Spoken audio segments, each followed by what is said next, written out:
La prosperidad como orden espiritual durante generaciones se ha enseñado que la prosperidad es el resultado del esfuerzo humano, de la suerte o de oportunidades externas. Sin embargo, desde la sabiduría hebrea, la abundancia nunca se concibe como un accidente. Se entiende como un resultado directo de un orden espiritual correctamente establecido.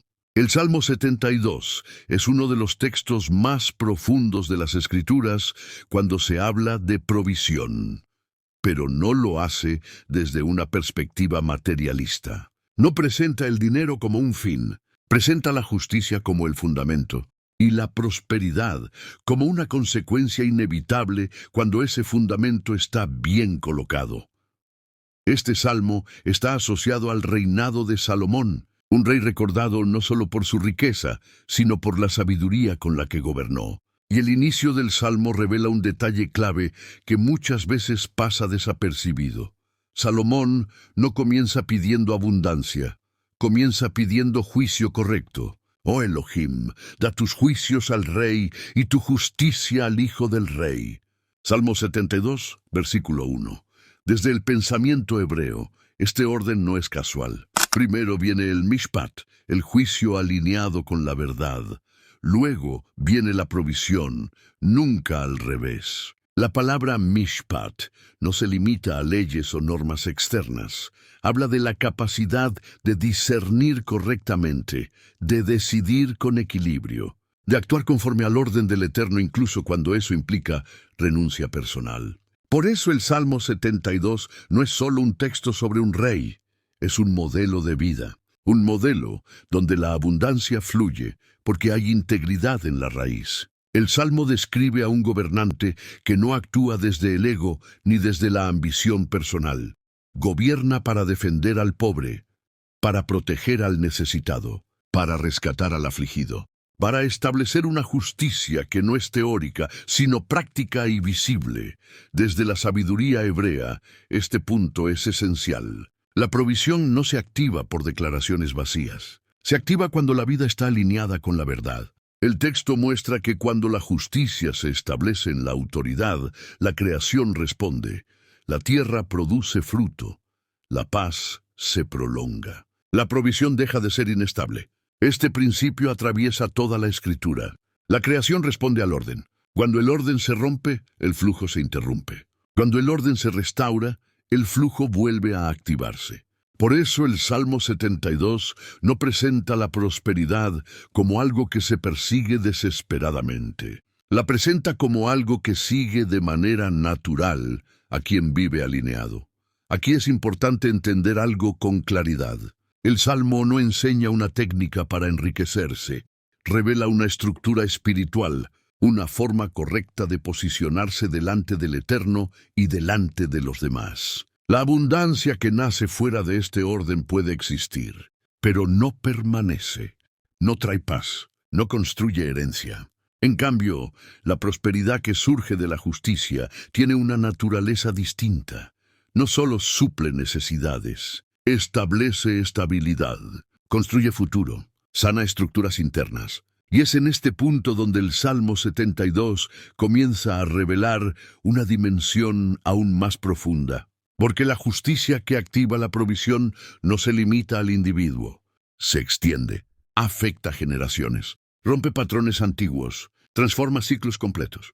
La prosperidad que se convierte en herencia cuando la justicia se establece como fundamento. La prosperidad deja de ser un evento aislado y comienza a convertirse en herencia. Y ese es uno de los niveles más profundos del Salmo 72. Lo que este salmo pinta no es riqueza rápida, sino un orden que sostiene vida. El texto no se queda en el bienestar del rey. Se expande hacia los hijos, hacia la tierra y hacia el futuro.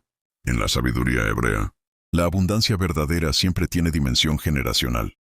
Lo que está en orden hoy sostiene a los que aún no han nacido. Por eso el Salmo no habla de tener más. Habla de gobernar bien. Observa cómo lo dice. Juzgará a tu pueblo con justicia y a tus afligidos con juicio.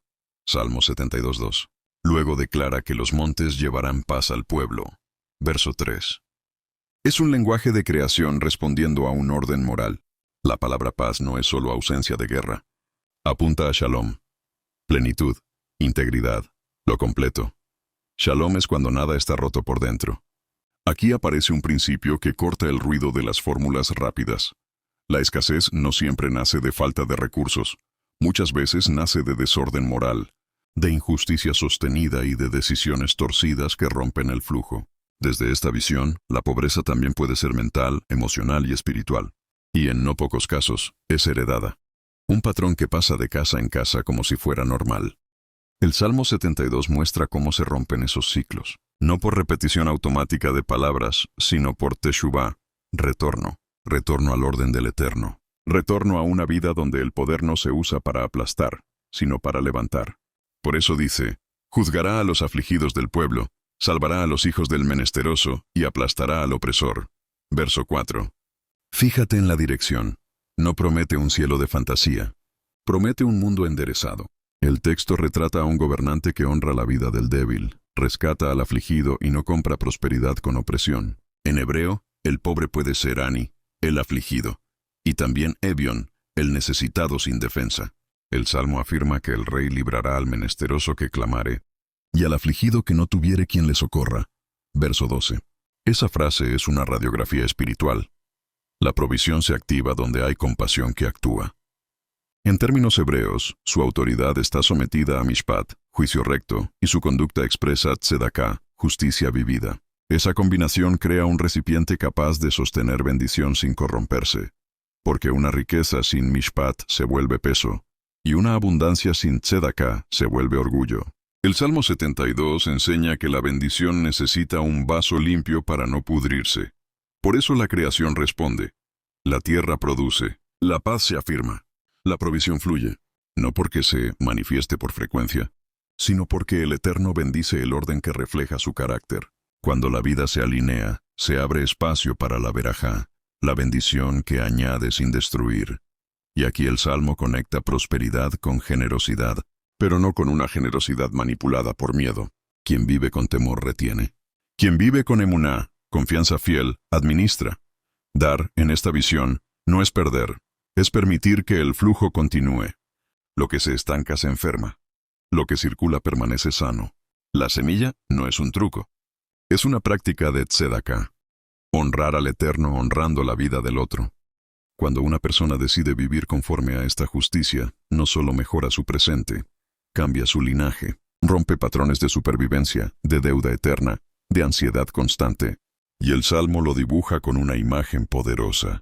Habrá abundancia de grano en la tierra, en las cumbres de los montes. Verso 16. Abundancia en altura significa provisión donde antes no había condiciones. Eso es restauración de destino. Luego el Salmo cierra con un propósito. Benditas serán en él todas las naciones. Verso 17. La prosperidad bíblica no termina en el ego. Se convierte en canal. La abundancia que nace del orden divino restaura dignidad, trae estabilidad y produce shalom en la casa. Y si vas a recitar este salmo, hazlo como lo haría Israel, con kavaná, intención del corazón y con obediencia. No para torcer el cielo, sino para ordenar tu interior. Léelo en 3 pasadas si quieres. Primero para entender, segundo para examinarte, tercero para comprometerte. Cada lectura debe producir una decisión concreta. Reparar una injusticia, pagar lo debido, pedir perdón, apartarte del fraude, sembrar tzedaká, servir sin buscar aplauso. Ahí es cuando las palabras dejan de ser sonido y se vuelven camino. Y el camino abre provisión fiel. El mensaje final es claro. La prosperidad verdadera no es una meta personal, es una señal de alineación. No se fuerza, no se negocia, no se compra. Se sostiene con integridad.